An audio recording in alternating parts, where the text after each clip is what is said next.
All right, and welcome back to the 5-Star Podcast of Wrestling. Sean Meyers here alongside Kyle Dawson, and we are joined by on location Sean Saputo back again.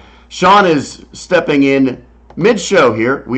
Kyle and I went over the build or lack thereof to Backlash, as well as our thoughts on what took place over the last couple weeks. But now, this is the fun part. We're going to provide match-by-match breakdowns and predictions.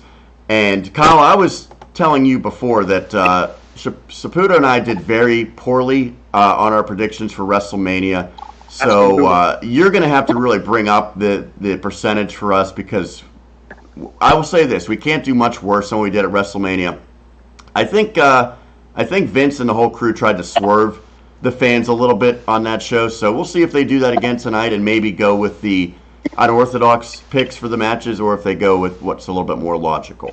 Nonetheless, let's jump into match number one, and it is technically not a match on the Backlash show itself. It is a pre-show match. It is Ruby Riott against Bayley, and to me, this match is one that probably very few people have interest in. I know that it's gotten a lot of buzz on social media for the wrong reasons. People saying, why is this match happening? What is the purpose of a match like this? There's no build to it, really, and you're leaving off so many big stars, both on Raw and SmackDown. Why is it that Ruby Riott and Bayley get this match, and Sasha seemingly, at least on the outset, not involved? So first we'll go with Kyle. I know that you're not a big fan of this match, and really I sort of agree with you on it. There's not a lot of background to it, and it seems like it's one that probably doesn't need to be on there in favor of maybe some people more deserving. It'll be 5 or 6 or 7 or 8 minutes. It'll be irrelevant when we talk about things at the end of the night. I think, and I don't know what Sean thinks, Saputo, that is. I've already heard what you think about it. I don't think it's a match that anybody cares about outside of little girls who love Bayley and people who are fans of Ruby in the ring, which I'm not going to take anything away from either of them in the ring. I think it'll be a fine technical match. Ruby Riott will win this, whether it's by distraction or by interference by Sasha Banks. I don't see Bayley winning the match, and then they're bringing Sasha out after that, because at that point there was no point in even attempting to do anything in the ring. I have no interest in it. I know I won't be invested in the match. I'll probably be like Sean was during the AJ Styles and Shinsuke Nakamura match at WrestleMania and talking to somebody else. But I just think it's an irrelevant match, and I have no interest in it. It was built. The build of it is on Twitter 3 days ago, maybe even earlier or later than that, when it was announced on Twitter that it was going to be the pre-show match. I just have no interest in it. I don't care for it, and to be honest, I probably won't even watch it.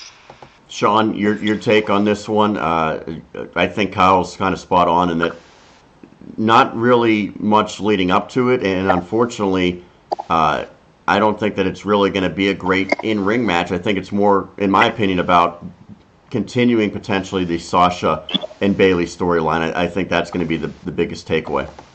Well, I think the one thing that we need to focus on that not a lot of people are really looking at is the fact that when they brought in the two teams of Absolution and the Riott Squad, Absolution was behind Paige, a veteran in WWE. The Riott Squad is a group comprised of Ruby Riott, who had some form of a run in NXT, and two other girls who really weren't super relevant in NXT.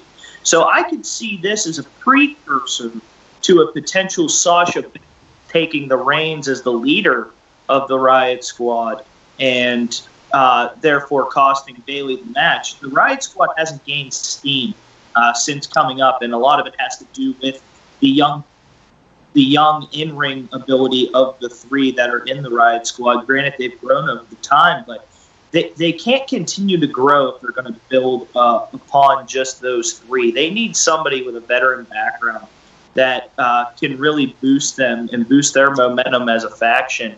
And I think the way to do that would be to bring Sasha Banks in and kind of swerve things it makes Sasha maybe the leader of the Riot Squad, completely rolling the turn on Bayley. Do I see that happening? No. But I think that would be an excellent twist to this match to add some intrigue as to why this match is even happening. But from the overall standpoint, it's just going to be, like Kyle said, your 5 to 8 minute match where they're going to flop around for a couple minutes. And basically, it's just going to end. I think Ruby Riott gets the victory in some way, shape, or form. I don't think Bayley can win. Bayley is kind of dried out over the last couple of months. And the whole build of this Sasha Bayley feud has been absolutely atrocious. These two women are more than capable of performing at an extremely high level in the ring. It goes back to NXT Brooklyn. And I think that's truthfully the best women's match I've ever seen. And the fact that they haven't really had an opportunity to replicate or try to replicate that on the main roster is really a shame.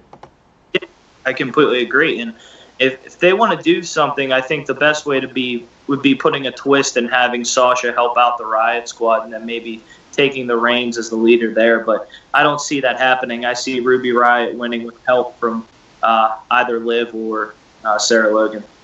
One final thing on this match. The blue tongue of Liv Morgan is probably my favorite part of Monday Night Raw every week other than Elias. Any thoughts on the blue tongue? Stop. Moving on now. All right, so you're giving me a moment of bliss isn't your favorite part of okay, Monday Night? Well, that is. I can't lie. That is for multiple reasons. So we now move on to the actual card of Backlash, and the first match we're going to start on has plenty of star power. It is a rematch of a couple weeks ago on Raw. Braun Strowman and Bobby Lashley against Sami Zayn and Kevin Owens. I thought that match was incredible a couple weeks ago because, as I told you, Sean, I thought Strowman was out of this world in his performance in that match. The crowd was absolutely loving it. It was by far the highlight of what was now almost 2 weeks ago, 13 days to be exact, on Raw. Lashley did his part as well. I think he's sort of still waiting for that prominent storyline. He's sort of been a sidekick and thrown in some tag matches so far. But to me, they absolutely destroyed Sami and Kevin. So what's the reason for this match happening again, and why would fans, especially casual fans, expect that this would be any different? Because we already saw this match, and we saw how dominant Braun and Bobby Lashley were. I don't know. This match, when you look at it on paper, there's no chance that Kevin Owens and Sami Zayn can win this match. And you can't assume that Kevin Owens and Sami Zayn are going to win this match, which is why I 100% am taking Braun and Bobby Lashley to win this match. Like I said on the podcast when we did it last week, I really think Bobby Lashley is just working with Braun to get his wheels back underneath him in the WWE. Putting Bobby Lashley, because they are going to run him as a face with probably one of, if not the biggest faces in the company right now, and what they've turned Braun Strowman into. And it's kind of like they want Braun Strowman to be in a tag team. And they're trying to find the way to do so, but I just don't understand the point of this match and how you can put these two together and expect Kevin Owens and Sami Zayn to even have a shot to win this match. And there has to be some kind of twist that comes out of this, just because if this is a straight one-on-one match, Braun Strowman himself beat Kevin Owens and Sami Zayn in a 2-on-1 handicap match, and then you have Bobby Lashley. You have two of the strongest guys, if not the two strongest, going up against two guys that are 200, well, one guy that's 210 pounds soaking wet, and Kevin Owens, who is just not to that level of strength with them. It's just a weird match overall. Kyle, your thoughts? I think that what the twist could be is that we get a Lashley heel turn on Braun Strowman. I don't think that since Lashley has come back, he's gotten this big over feeling from the crowd. I don't think that it's been overly great since he's been back. I think he ends up having a heel turn here at some point on Braun Strowman or on somebody that gives him a singles feud to actually work with. I agree with Sean in the fact that I don't think Sami and Kevin have any chance whatsoever to win this match. I do think it'll be a little bit more elongated, I guess, not as a squash as it was on Raw a couple of weeks ago. Then again, I also thought that John Cena would get in more than a comeback offense against The Undertaker at WrestleMania. So I could see Kevin Owens and Sami Zayn maybe lasting a couple more minutes, but this is a Bobby Lashley win and a Braun Strowman win, and in a way to have them on the card. And it really is, again, a meaningless match that was built in a feud by a tag team match a couple weeks ago and then not built really whatsoever after that, which I feel like is going to be the case when we talk about a lot of these matches, is that there's really no build for them. And with Sean Meyers and I talked about it earlier, and I can't get behind a match that I don't care about because there wasn't any build to it or storyline to it to make me care about it. And I'll watch this match. I'm a big fan of Braun Strowman. I'm a big fan of Bobby Lashley and all of the other guys in the match, and Owens and Zayn. And I'll be invested in the match purely because of who's in it. But I won't be invested in the result. I won't be mad at whatever the result is, like I will be later on when they end up doing something that I hate, inevitably. So give me Strowman and Lashley with the possibility that Lashley turns heel on Braun Strowman and sets the feud for them. And you're so right on the whole build part, too. I mean, on Raw, you have this match coming up at Backlash, but Kevin Owens and Sami Zayn are playing savior to the fans because Jinder Mahal and Roman Reigns are both getting chanted, "You both suck," when they're in Montreal. So they have to go out and they have to save face, being the two guys from Montreal. And that was their storyline of the night, is who's going to fight Roman Reigns. And then they put Roman Reigns with Bobby Lashley and Braun Strowman. And Bobby Lashley fresh, but okay, now Roman Reigns and Braun Strowman want to kill each other for 6 months, and now they're friends in a tag team match, raising each other's hands. They actually did try to kill each other with the whole ambulance thing and everything, but they can forgive and forget, right? It's pro wrestling. No! Stop!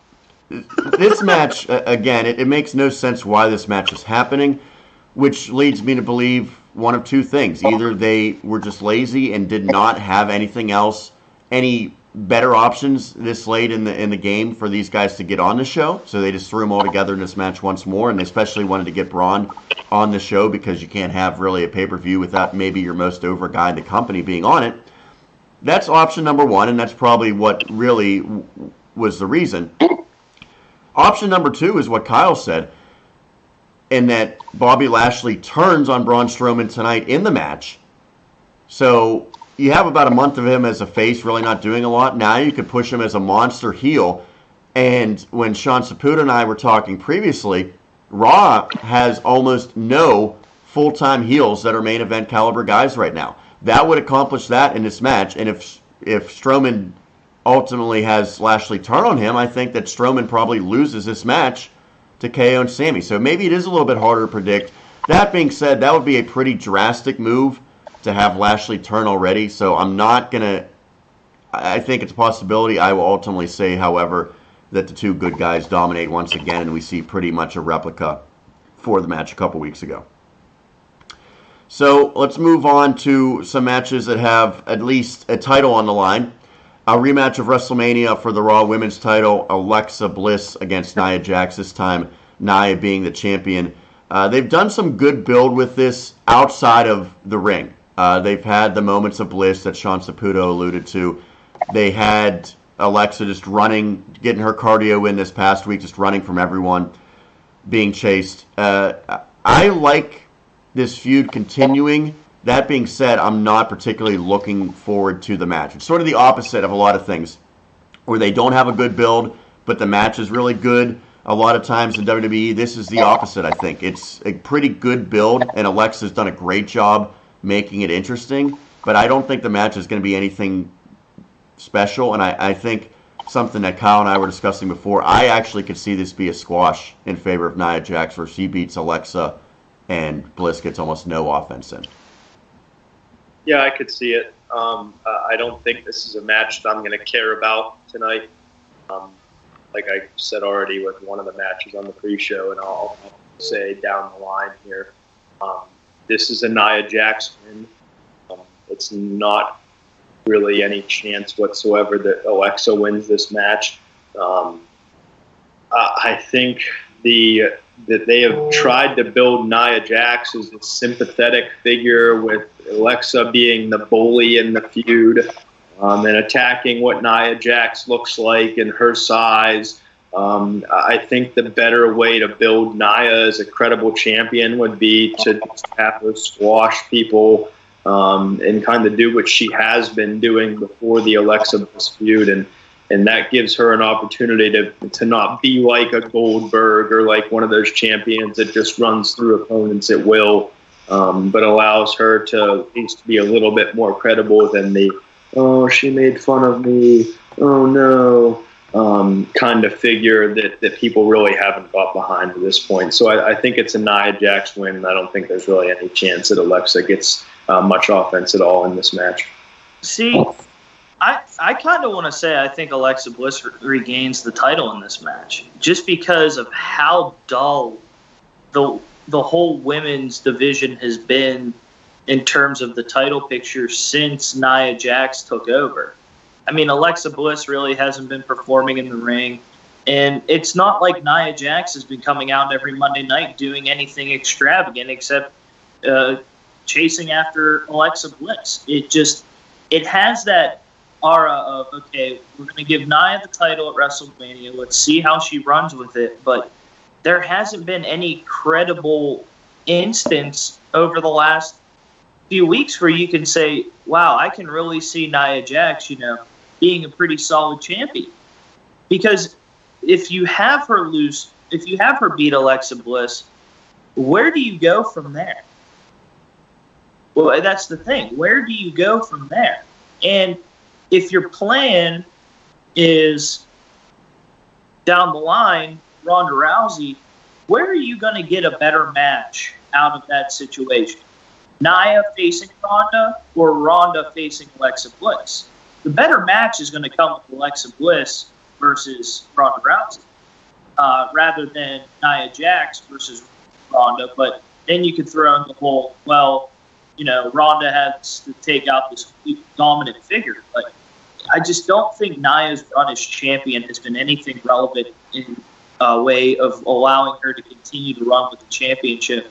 And they would have to drag this feud out a couple more months to even freshen up what's even available in the women's division on Raw, because everybody's in so many separate different storylines that really you only have Alexa Bliss and Nia Jax for the foreseeing future. The only thing I could see for Nia Jax after she retains tonight, which again, that's my pick, is that Nia wins and wins this one convincingly, is that maybe you move Ruby Riott as the challenger. Ruby potentially defeating Bayley tonight can move up, because you're not going to have Sasha and Bayley in all likelihood involved in the title picture.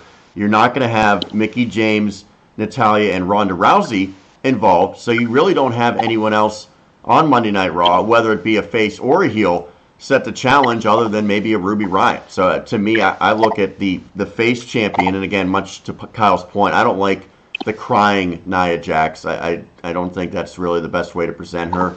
And I wasn't one that was really engaged in a storyline of her overcoming the bullying at WrestleMania, but that's the decision they've decided to continue with. Nonetheless, I see her retaining, and then I think you look at maybe her and Ruby Riott down the road, and then you have to find something else for Alexa to do, but she's so good that she'll make any storyline work. So that's the Raw Women's title. The SmackDown Women's title is an interesting match because Carmella cashes in Money in the Bank to defeat Charlotte by surprise fashion after Charlotte was beaten down by the Iconics, formerly the Iconic Duo. So now they actually have a real one-on-one match.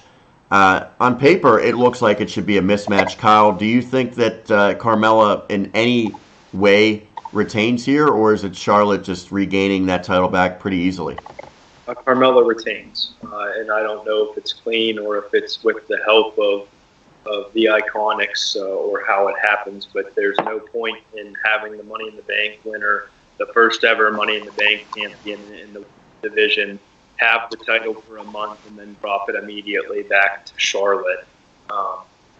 I think Carmella retains it in some way, shape, or form. I don't know how it happens, if they give her more heel heat by having the Iconics help her out, or if it's a dirty win in some way, shape, or form. But this is, to me, way too early to take it off Carmella after giving it to her a month ago. And she's kind of been a pretty good act over on the SmackDown side. And having the videos of her winning and kind of getting over the heel heat in that way, I think Carmella wins. And I think there's a chance Charlotte wins, but that's not my pick, and I won't be expecting that. Saputo? Kyle, you fail to forget that the first Money in the Bank was won by Edge at WrestleMania 21. That's the women's division. He cashed in at the Elimination Chamber and lost it 3 weeks later to John Cena at the Royal Rumble. You didn't study your history, apparently, Kyle. It's the first ever women's division. I think it's different. But the whole point of Carmella winning the title was to have a successful cash-in on the first women's Money in the Bank. It doesn't mean they still need to run with her as champion. Carmella, while she's been solid on the mic, she does not have any superior in-ring talent that puts her above half of that roster in SmackDown Live in the women's division. She still has a lot of work to do, and that's why it took so long for her to finally cash in, because they needed to find the most opportune time in which to do it, because it was so just out of the ordinary to think that Carmella would be able to cash in on half those women on the roster. So I honestly believe Charlotte is going to win the title, just simply because they need somebody on SmackDown, unlike Raw right now, that has the capability of putting on incredible pay-per-view matches. And that's what Charlotte's capable of doing. And if you give Charlotte back the title, then you can move the pieces around and finally have Asuka and Charlotte again. Charlotte and Becky Lynch. Charlotte and Naomi, if she can just get out of this feud with the Bludgeon Brothers that Sean ever so loves. But there's so much more talent on the SmackDown side, and I really think that Charlotte needs to get the title back. I think the cash-in was just to say there was a successful cash-in with the women's Money in the Bank for the first time around. I agree with Sean's point in that's why she successfully cashed in, so that they could say, oh, well, the winner of this is always a threat. Just look back at the first ever women's Money in the Bank winner. She cashed in successfully. Charlotte's going to win the title when this feud wraps up. I don't think it'll wrap up tonight. I think Carmella retains by... I think she will lose the match by a countout or by DQ. Or maybe, to Kyle's point, she wins the match with some help, but ultimately she hangs on to the title until Charlotte takes it away, I think probably at the next show. Again, Charlotte's going to win this feud. I just don't think she wins the title back tonight. I think it'll take her maybe another month or two until she gets to that point. There's some good men's titles on the line tonight. One of them is Seth Rollins and The Miz. And this is a match that Kyle and I alluded to before. It's tough to book this when you have guys on different shows. And the Superstar Shakeup was not well-timed in this scenario. So, Kyle, with Seth Rollins being on Raw, it seems like pretty much a no-brainer that he's got to keep this title, right? I mean, they can't have really the only full-time singles male champion on Raw lose the title to SmackDown. Yeah, the only full-time singles champion on Monday Night Raw, unless you count the Cruiserweight champion. Which no one really does. Which they don't have a match at Backlash. So great Cruiserweight division, Triple H, great work. But yeah, I can't see The Miz winning this match, mostly because he's on SmackDown and the United States Championship, no matter the result of the match we'll talk about next, with Jeff Hardy and Randy Orton, that no matter that result, that championship stays on SmackDown.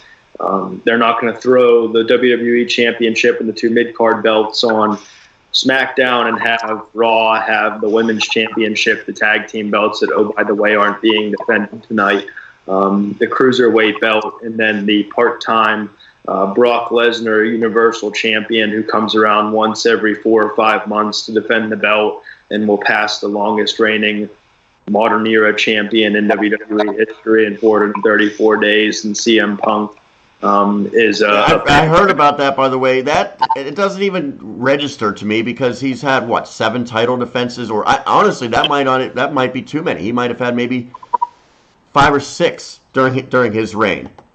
Saputo says he agrees that there shouldn't be a part-time champion that passes this reign to Hills. Sean?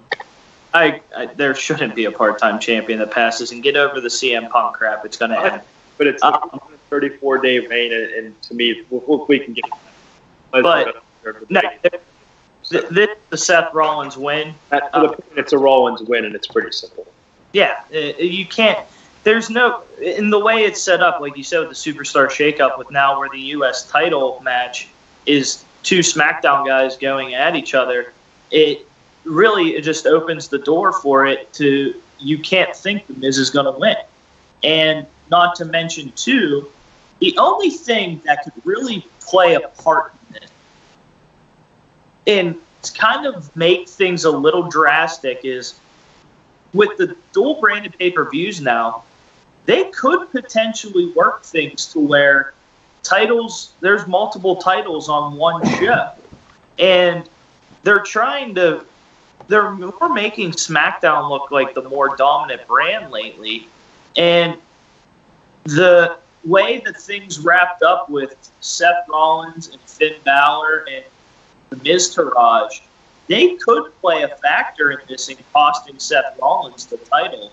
And the Miz simply just gets the belt to add to that title run, and then have Seth and Miz fight at the next pay-per-view and Seth bring it back to Raw.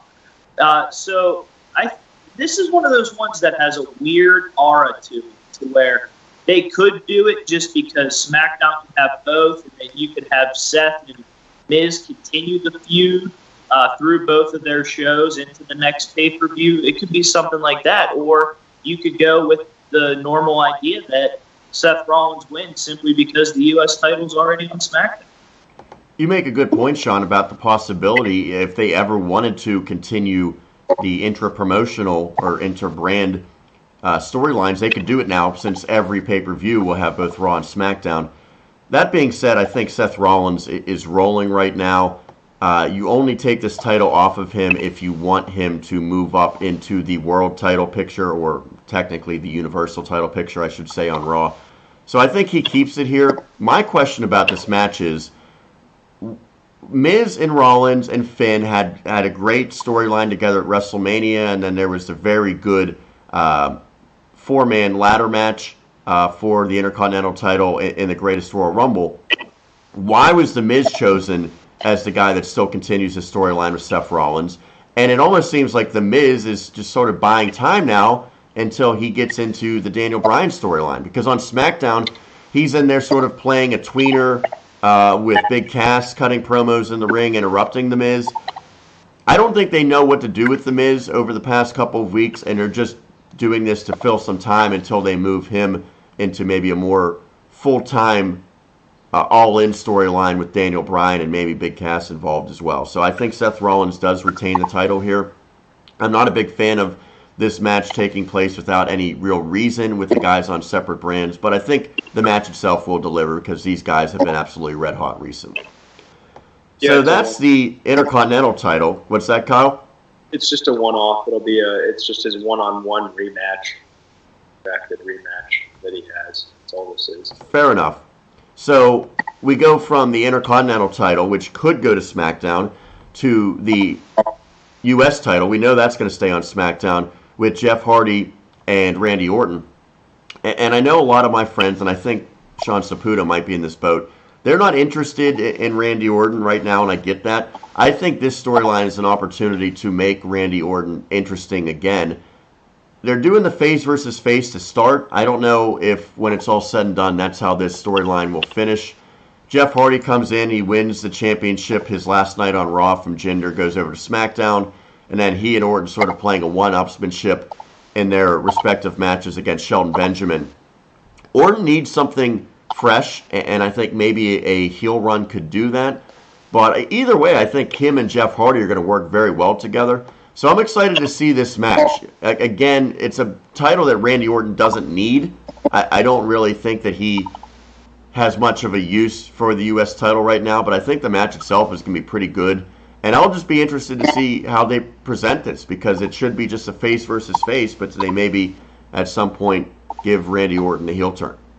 It has to go. The heel turn has to go to Randy Orton, and I have said this for the past 15 years, ever since Randy Orton's been in the WWE. Randy Orton's best work is when he is. There's no doubt about it. You can't look at Randy Orton seriously when he's playing the face character. It just does not sit well. When he's a heel, he is on point every time.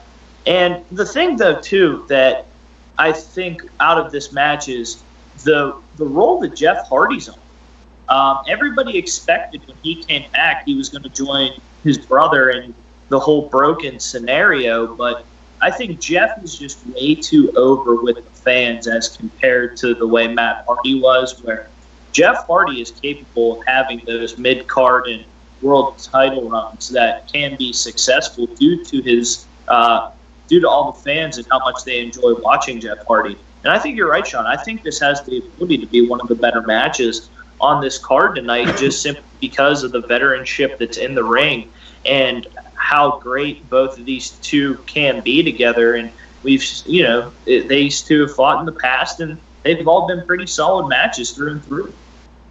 Kyle, your thoughts on this one? Yeah, I think it's a Jeff Hardy win.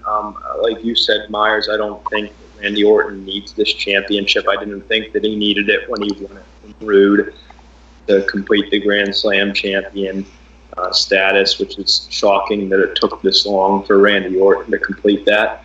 I don't think that... I want to interrupt real quick, because this has been sort of bugging me. What is the Grand Slam actually comprised of? U.S. title, Intercontinental title, Tag Team title, World title. Okay, so it's sort of weird because you're picking and choosing, because so the Universal title's not involved in that then, right?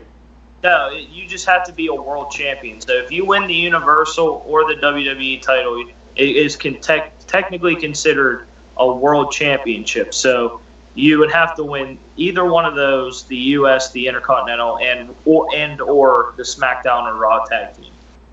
Okay, well, I'm glad you cleared that up, although it's still a little weird to me, because if you think about it, you're going by different tiers, where you're saying world champion, Universal, WWE, whatever, they're all the same level. And then you're saying tag team champion, but really U.S. and Intercontinental are sort of interchangeable at this point, too. So the whole idea... True Grand Slam, because he was one of the original World Tag Team Champions, the U.S., the Intercontinental, and he was a World or WWE Champion. So Randy Orton pulled off the true Grand Slam, honestly. Okay. So go ahead and continue, Kyle. I had to get clarification on that, because it's a very convoluted thing to me. Yeah, I don't see with this match any way that or any reason for Randy Orton to win. I think, as Saputo mentioned, I think Jeff Hardy's been on a pretty good roll recently. I think he's got the main event status that Matt in the Woken universe doesn't really have any chance to get to.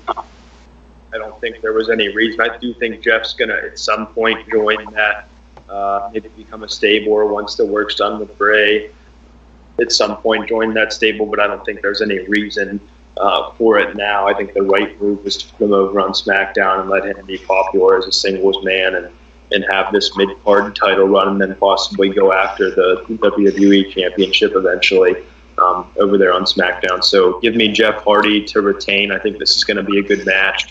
I think it's a clean finish with a swanton, and I think it's going to be one that we talk about at the end of the night as being one of the better ones on the card. I think Jeff Hardy wins as well. My only question is, does losing turn Randy Orton into the bad guy that we would all prefer?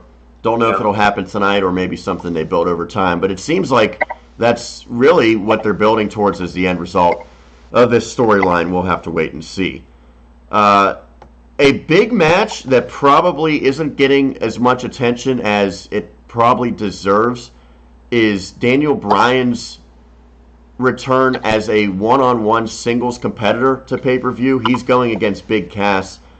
A lot of people aren't happy that Big Cass is the first singles feud for Daniel Bryan. It wouldn't be the guy I picked, but Sean Saputo and I have gone back and forth into what this means potentially for Big Cass. Seems like he has a lot of pressure to deliver tonight. And Sean, it's an opportunity for him, but ultimately the biggest takeaway for 95% of the fans is going to be that Daniel Bryan's back in a one-on-one match on pay-per-view.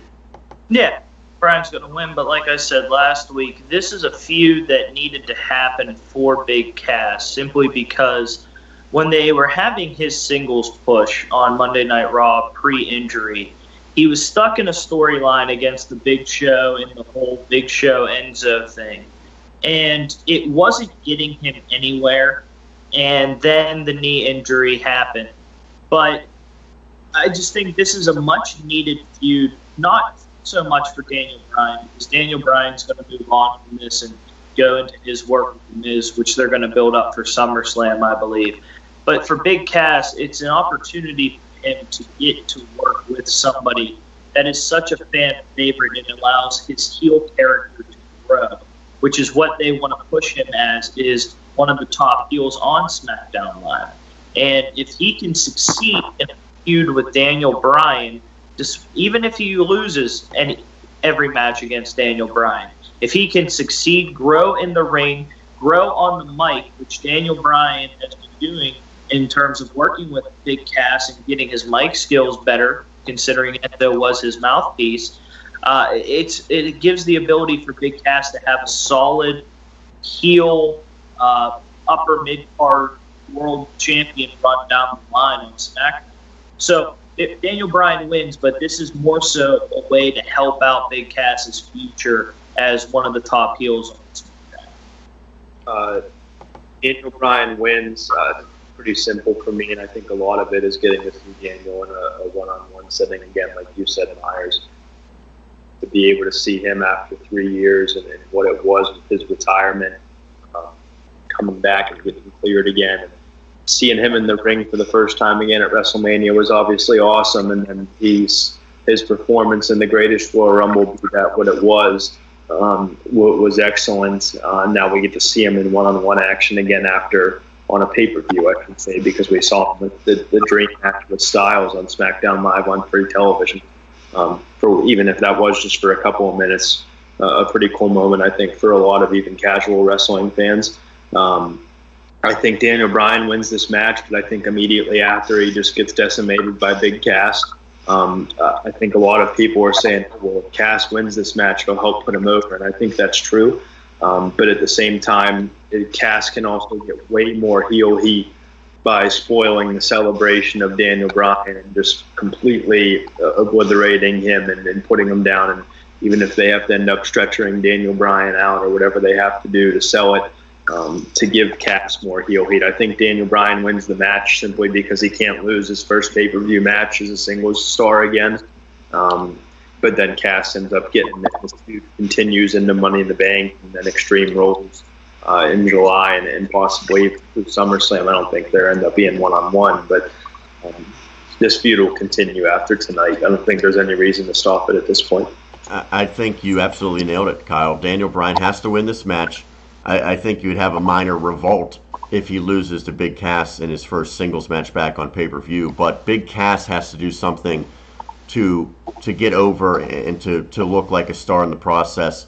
And while he might have a good match and that might help him in that regard alone, I think he has to have an attack post-match taking out Daniel Bryan. Or maybe you even see a scenario where the match ends with Big Cass being disqualified, taking out Daniel Bryan illegally during the match. Either way, Daniel Bryan wins this one, but Big Cass is probably the one walking out when it's all said and done, and the match will lead to another one down the road. I think this storyline continues at least for one more month before The Miz gets fully involved.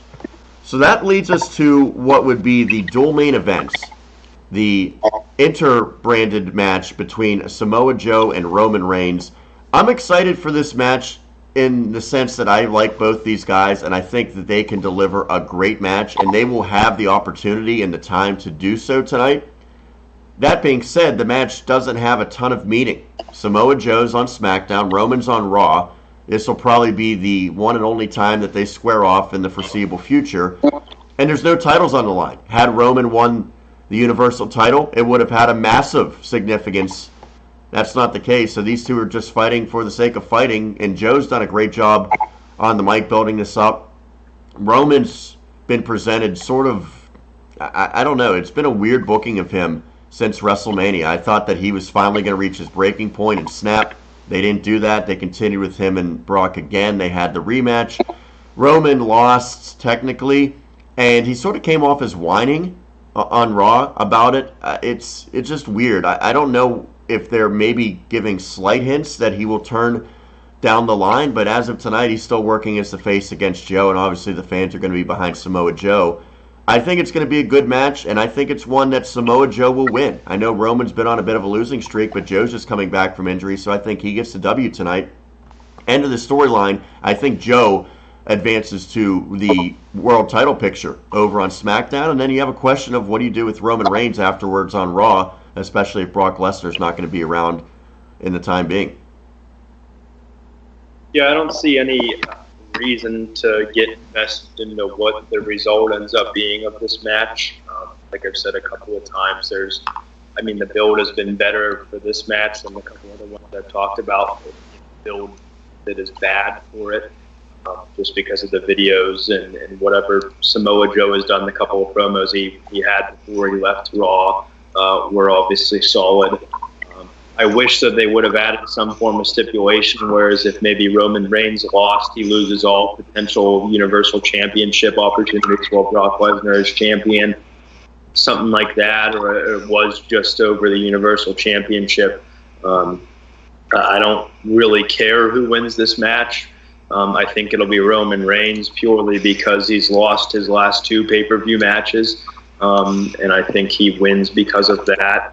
And even though Samoa Joe will look pretty good in the match, I don't think there's any reason to have Samoa Joe go over this match with Reigns. And if they want to do with what they want Reigns to do eventually is win the Universal Championship, he's got to start somewhere and kind of pick up a big win after losing a couple of times to Brock Lesnar. So give me Roman tonight. I don't think that it'll be a very great match, but I think it'll be one of the probably three best ones. But I don't think this card sets up for a ton of great wrestling matches or five-star potential matches that maybe some other events give the opportunity for. But I'll take Roman, and I think Samoa Joe still looks really good in this match. I think this has two possible outcomes to it.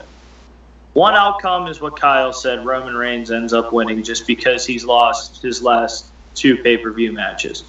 But on the other hand, I really could see this being where the complete Roman heel turn comes into play.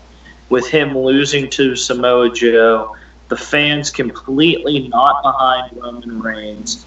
He loses again, and he eventually on Monday Night Raw just snaps about how he's talked over the time being that I'm the one that's here, I'm the one doing everything I can for all you fans. And he goes on this losing streak, can't get a win, and he just eventually, you know what, I'm sick and tired of coming out here every week giving my all for you guys, and none of you even, give a damn to even,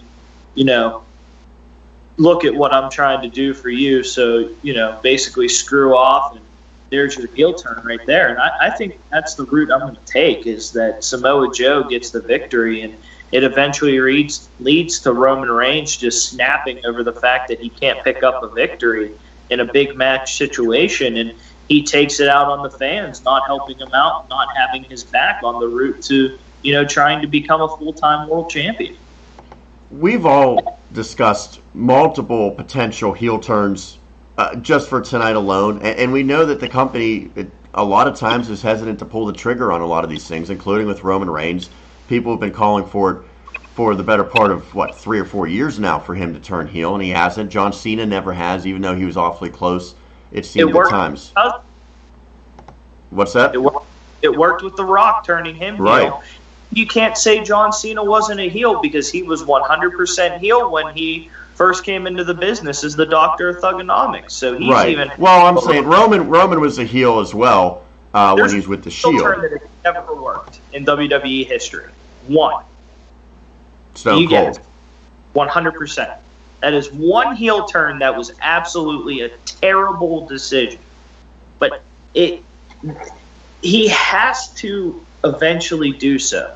You cannot continue to try to push him as a face and get the fans behind him. You have to have him turn against the fans, run as a heel, and work it over a year or two, and eventually push himself into a strong face role.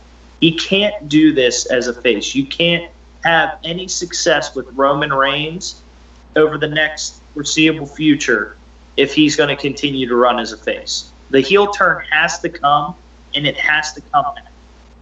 I have a couple quick questions for Kyle since this is the first time we've had him on the podcast. First off, Kyle, do you expect that they will ever turn Roman Reigns heel? If so, will it be as soon as tomorrow night? And secondly, Sean and I have talked about the dynamic on Monday Night Raw, and after the Superstar shakeup, the show has almost no full-time male heels that are main event caliber. So who do you look for to continue to play the heel roles on that show unless they turn some pretty prominent faces heel? I think there is one that's main event caliber at the heel side of things right now, and that's Elias. I know that'll make you happy. But, I mean, the work that he's done has been brilliant, and he hasn't been necessarily put a mid-card feud to win a championship. Really been any prominent role. He was off the WrestleMania card. He was off this card. I do think that there is that. I do think they will eventually turn Roman heel. I think they should, as Saputo said, turn him heel. I don't know if it happens as early as tonight or tomorrow, but I think at some point in the near future it's going to have to come because eventually someone's going to take that title from Brock Lesnar, whether that be Roman Reigns or whoever. And I don't see Roman going over Brock Lesnar as a face. He's going to have to dig into the deep and kind of snap on Brock Lesnar in order to win that match if it does happen again. So I do think they will turn him heel at some point. I just don't know when that's going to happen. Sean, you and I talked about this last week, and I think this would be a pretty cool idea. Now, after I sat back and thought about it, if it doesn't happen now, when Dean Ambrose comes back with the strong run that Seth Rollins has been on as a face, and they're going to continue to run with Rollins as a face, have Dean come back and get the bird chirping in Roman's ear. Like, you know what? After I left, I really reflected, and now I see all the success that Seth is having again. Get that bird chirping in Roman's ear, and then have Dean and Roman working together as heels, turning on Seth Rollins, who would think when Dean comes back, they have this Shield reunion.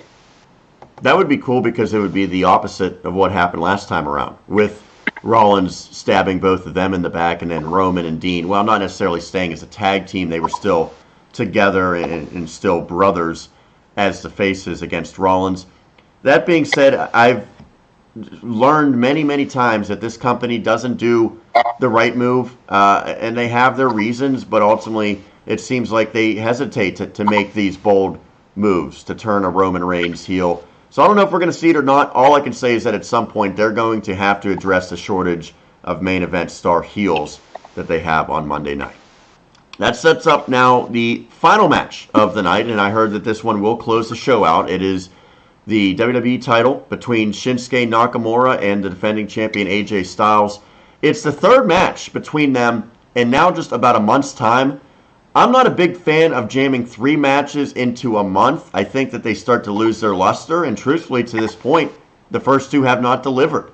AJ is a great worker. He's probably the best in the company, and he's delivered tremendous matches pretty much from the time he got started in the company.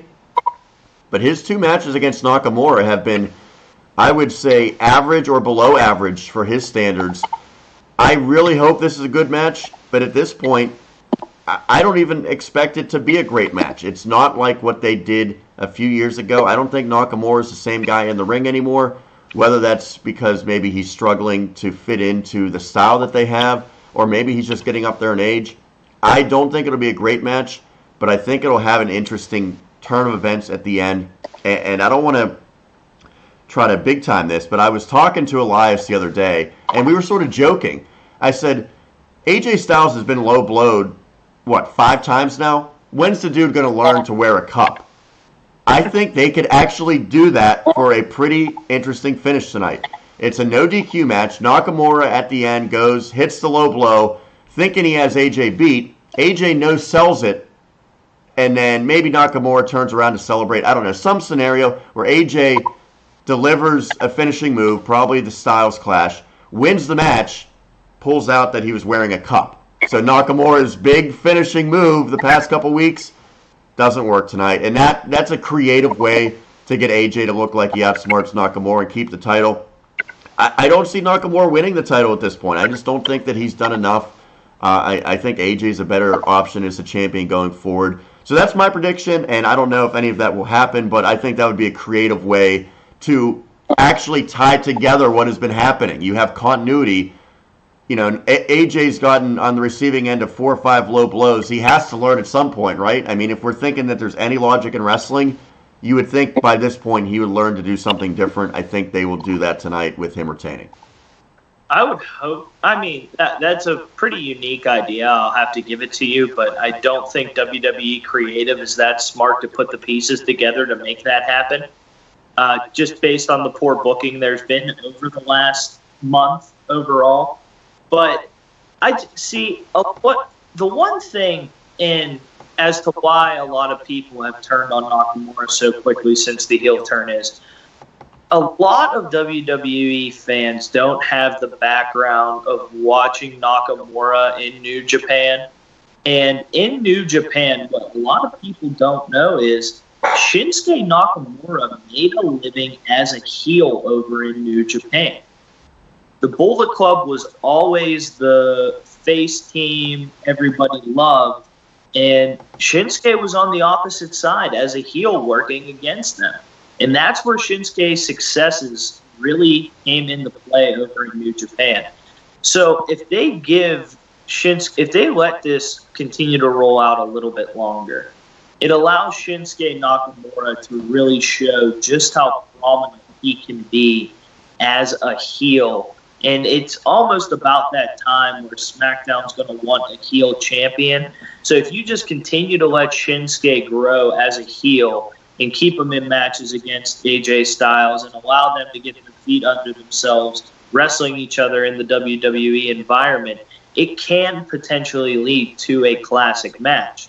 Now, they need to get rid of the whole no speak English part of Shinsuke's shtick with this heel turn, but it's going to be an AJ Styles win.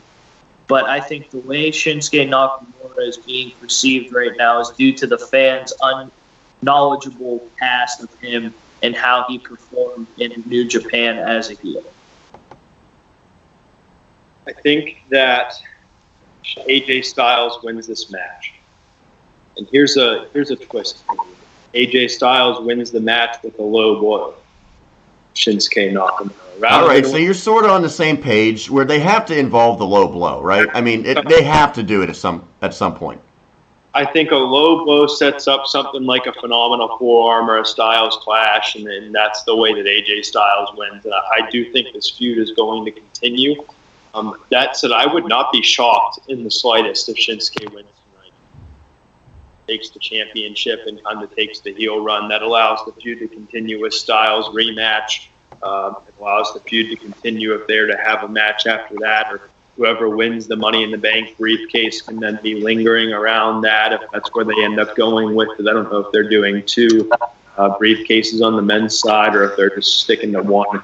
What I would like to see them do is have one and then be able to go on either show to cash in. I think that adds a fold to it. But I think either way, a Money in the Bank winner adds a fold to this. Is someone that's always kind of there in the fold, whether or not they're prominently in the feud or not. I do think this feud continues. I think Styles wins tonight, but I would not be surprised even in the slightest if Shinsuke wins, and I'll be pretty happy if Shinsuke wins, obviously being a pretty big Nakamura fan. I don't love the heel music. I don't love the heel. I think his best work so far on the main roster has been the last couple of weeks as a heel. And I just want them to give them the time that it needs to have a good match and give them the freedom in the ring to create what could be an epic match. I mean, we saw on NXT with Shinsuke Nakamura, his match with Sami Zayn the night before the WrestleMania when it was Shinsuke's first match, and his matches as the champion were all classic Shinsuke matches. And then we've come to the main roster, they've given him 10 or 15 minutes and not really enough time or freedom to do what he can do in the ring and do what him and Styles could do. So I would like to see this get enough time, and if it does close the show, I think it will get enough time. As long as it's not a stupid finish that everybody hates, I'm pretty fine with it.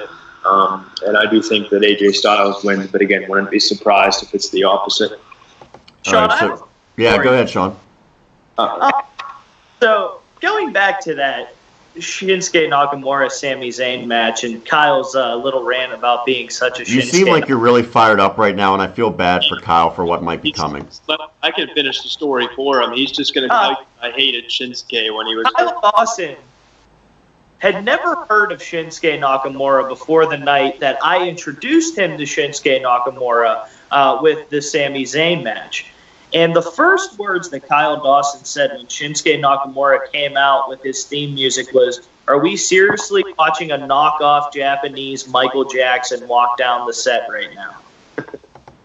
And now, all of a sudden, 2 years later, biggest Shinsuke fan, whom me, introduced Kyle Dawson to. Because then he started watching him in the ring and he went, "Oh my gosh, he's all..." I'm going to be honest, and I don't want to say that I agree with Kyle per se, because I think you do need to evaluate everyone after actually watching them. But the reputation that Japanese wrestlers have coming to WWE, a lot of them have struggled. And you go back about a year earlier, Kenta, who was a huge star in Japan, albeit I believe he was not in New Japan, but he comes over, and Hideo Itami has been terrible. And Hideo can't be healthy. He's like the Dolph Ziggler of Japanese wrestling. He's made of glass. Let me ask you this, though. Did you ever see anything other than maybe his first couple of weeks where you really said, this guy is good? I think you saw from guys like Kevin Owens right away. That guy's a main eventer. I never saw it from Hideo Itami. Now, Asuka's been great, but I think that sometimes you have a really difficult transition for these Asian or particularly Japanese wrestlers that come to America. A lot of times they could be great over there and just not have success. So I'm always a little skeptical until they prove that they can do it. And I think Nakamura is actually trending the opposite direction, where he was great at first, and now he's slowly becoming more of a average type of talent, at least in what he's showing recently. I would agree with that. And I will say, if Hideo Itami... Sean Saputo's frozen up. Kyle, you still there? I am still here. All right. Well, we can make fun of him while he's frozen for the time being. Well, let's ask you quickly your thoughts on Nakamura. Is he a guy that deserves to be a world champion with what he's shown so far on the main roster? Hey, Sean Saputo's returned, by the way. Right. You look like you were eliminated around the board. I think the heel run, like I said, I think the heel run's been pretty solid the last couple of weeks. I think his best work is going to be as a heel on the main roster. And I think that's just the creative difference between NXT and between the main roster is what we've seen as the drop-off with Nakamura. I mean, like the matches were awesome pretty much every time out on NXT. The feuds were awesome, and now he's come to the main roster in his first night. I don't even remember who he faced. It might have been Dolph Ziggler, his first feud. Yeah, he was Ziggler, Corbin, and Jinder for his first three feuds. And it's like, I don't really care about any three of those feuds as like compared and was invested in NXT when he was around there. I think that's just the difference between the main roster in between NXT. So again, I think I'm not sold out on Nakamura, but I think the heel run is something that we need to give some time and see what happens with it, because I think it's been his best work on the main roster. So let's run down just to recap the results that we think. And we'll go with majority here because, at least you're going to have 2 out of the 3 agreeing on every match. We believe Ruby Riott defeats Bayley in that match, that Braun and Bobby Lashley defeat Sammy and Kevin Owens, that Nia Jax defeats Alexa Bliss. Sean Saputo disagrees with that one. What was the consensus on Carmella and Charlotte? That Carmella retains? I'm Carmella. I think Saputo had Charlotte. I have Carmella. I said it makes sense for Charlotte, but it's going to be Carmella. I made the pitch for why Charlotte should. Fair enough. Jeff Hardy retains the U.S. title against Randy Orton. Seth Rollins retains the Intercontinental title against The Miz. Daniel Bryan wins his match against Big Cass, although at the end he might not look like the winner. I'm going Samoa Joe against Roman Reigns. I believe that this one was sort of split. So what's the consensus here? I'm Samoa Joe. All right, so Kyle's irrelevant opinion of Roman Reigns is incorrect, although he could be the one laughing when we do this again next week. And then AJ Styles. Ask Saputo how it went when I was the only one of 15 people in the poll to pick Asuka to lose to Charlotte at WrestleMania. Dude. Getting a little bit of cockiness from the first-time co-host Kyle Dawson. But fair enough, Sean, we were pretty terrible with WrestleMania, so we're due for a better prediction here tonight. And again, the last match, AJ Styles, we agree, retains the title. So the final matter of business, I want to ask both of you, your match of the night. What match will be the best one? For me, it's a pretty easy decision. I think it's going to be The Miz and Seth Rollins. And I say that because those two, whether it be one-on-one or some combination with a few other guys, have delivered probably the best match for the last couple of months. So I'm going Miz, Seth Rollins as the best match of the night for me. I think it will be too. I think Shinsuke and AJ has a chance to be a top 3 match on the card. And then I think Daniel Bryan and Cass probably should be a good match just because it's Daniel Bryan, but we'll see. But yeah, give me Miz and Rollins is the best match of the night. Bryan and Bayley. I like it. No, I'm completely kidding. Randy Orton and Jeff Hardy, I think. I think that one could be a good match. The biggest question is, are the fans into the face versus face? I think they will be. Ultimately, if they don't buy into that, then it makes it difficult. But I believe that could deliver. It's your one match where you have 2 true legends who have been there for a long time, and you give them 15, 20 minutes to work. Those 2 can put on a classic. And you don't get a whisper in the wind top rope that Randy Orton doesn't get hit by and just falls. I care about. Yeah, he's making the reference to Jinder. I would say that was the worst botch I've seen in recent memory, but it only took about 2 hours for Titus O'Neil to outdo that at the Greatest Royal Rumble. Nonetheless, that's going to do it. We've gone just over an hour, so a little longer than expected, but we had 2 co-hosts joining me, so certainly it was well worth the extra time. I want to thank Sean Saputo for jumping on for this second part, and for Kyle Dawson making his debut, and hopefully not the last time that Kyle's around here. I got him set up on Skype, so he's good to go now in the future. He's a busy man, but we'll see if we can work him in. That's going to do it here for another edition of the 5-Star Podcast of Wrestling. Remember to check us out on Twitter. You can check out our YouTube channel as well. That has all of the past episodes. And we will be back next week for another episode. But that's going to do it. So thank you for tuning in to the 5-Star Podcast of Wrestling.